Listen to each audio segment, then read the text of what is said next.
what can you point to in the partnership that was actually done together as partners, from a practical sense?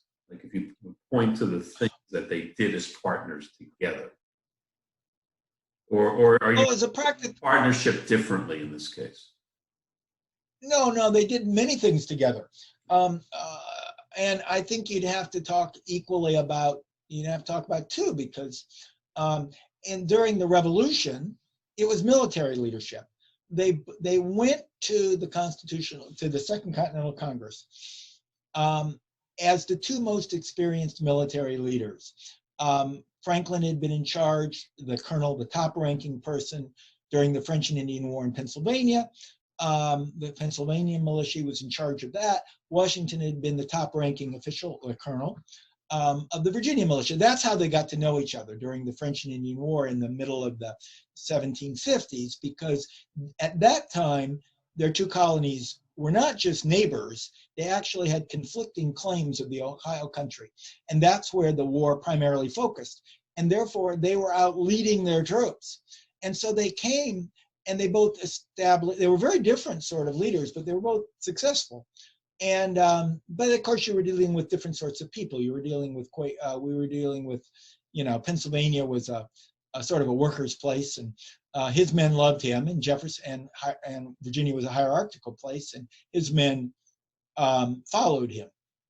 And and so when they came to Philadelphia, they basically ran the military together. Franklin proposed that Washington be commander in chief. And then before that, they were both on the military committees. And then when Washington went off to the commander in chief, Franklin was head of the military commissions. And so they got together often.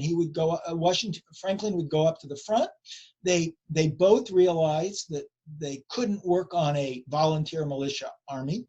They needed to build an organized continental force with regular pay and regular structure. So they worked together to create that. And then when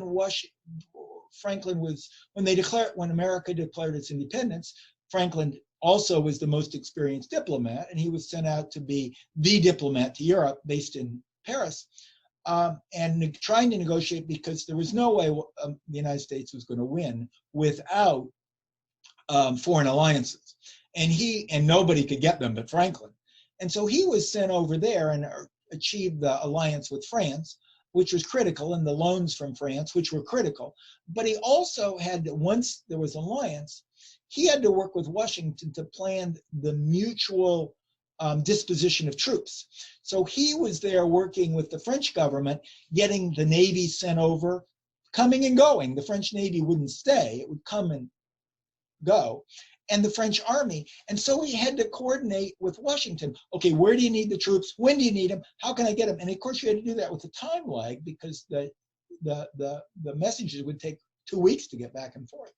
And so, for example, the culmination was, of course, what secured American independence what finally made the British give up, was the surrender of Cornwallis at Yorktown.